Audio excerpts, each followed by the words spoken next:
Hello बच्चों, कैसे आप सभी लोग। आशा करते हैं कि आप सभी लोग अच्छे होंगे और मन लगा करके हर साखी को पढ़ रहे होंगे। तो आइए, आज जो है साखी नंबर 14वां अध्याय पहले का हिंदी क्लास 9 का आज हम अच्छे तरीके से संदर्भ और प्रसंग व्याख्या समझने और पढ़ने का काम करेंगे। तो आइए शुरू करते हैं।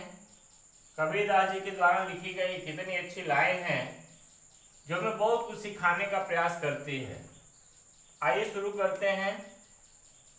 यह तन काचा कुंभ है, लिया फिरे था साथ, ढबका लागा फूट गया कछु न आया हाथ।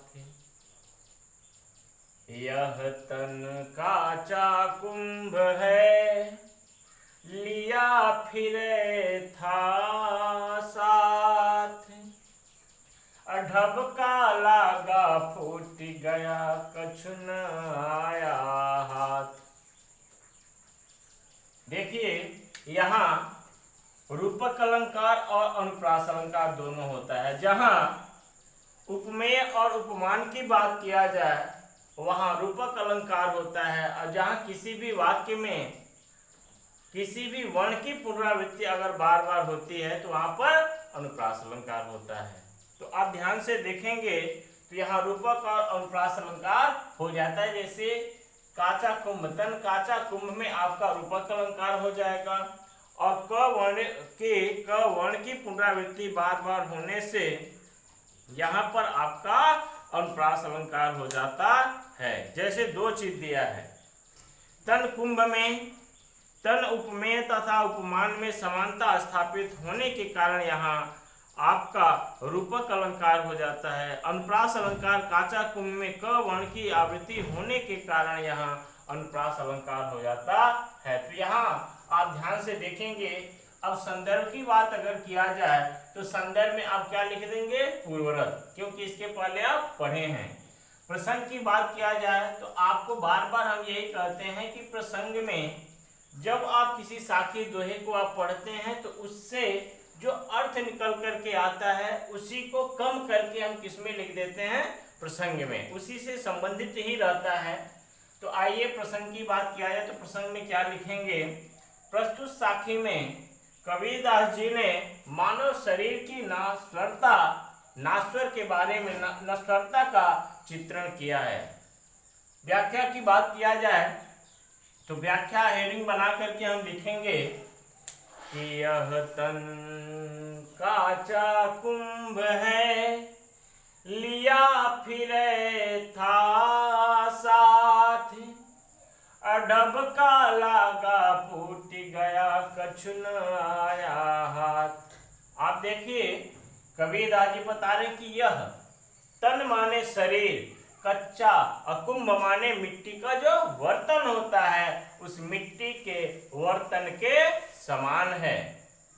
लिया फिरे था साथ का अर्थ ये हो रहा है कि आप अपने शरीर को जिस प्रकार से स्वस्थ रखने की कोशिश करते हो उसी प्रकार से अगर जिस प्रकार से इस बर्तन में जरा सा ठोकर लगने से टूट फूट जाता है, नष्ट हो जाता है, अगर आप किसी भी तरह से अपने शरीर को कैसे भी स्वस्थ रखें, लेकिन अगर इसके ऊपर कष्ट पड़ता है तो ये भी कच्चे मिट्टी के समान क्या हो जाएगा? बिखर जाएगा, टूट जाएगा, और इस शरीर से आपके प्राण क्या हो जाएंगे? निकल जाएंगे। इसलिए अगली लाइन में लिख रहे हैं, ढबका लागा फूट गया कछु न आया हाथ।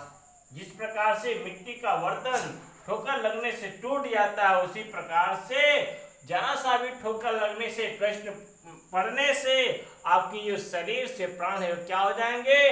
निकल जाएंगे। इसलिए आपके पास समय ज्यादा नहीं है। तो बार बार कबीरदास जी बताने का प्रयास कर रहे हैं कि आपके हाथ में कुछ नहीं है, आप कितना भी स्वस्थ रहो, लेकिन जब आपकी मृत्यु आपके पास आ जाएगी तो आपको भगवान के पास पहुंच जाना है। इसलिए बार बार कह रहे हैं कि कुछ आपके हाथ में नहीं है, इसलिए आप भगवान को स्मरण अवश्य ही कर ले, भगवान की भक्ति आपको अवश्य ही कर लेना चाहिए, इसी में आपकी भलाई है। ऐसा आप किसमें लिख देंगे? व्याख्या में। ऐसा किसमें लिख देंगे? व्याख्या में।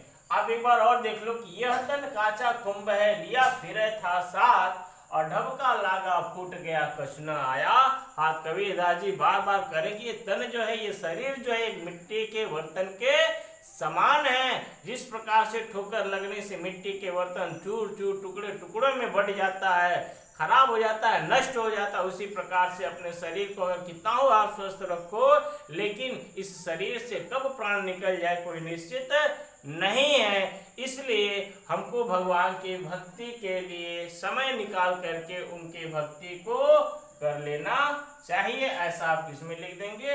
व्याख्या में।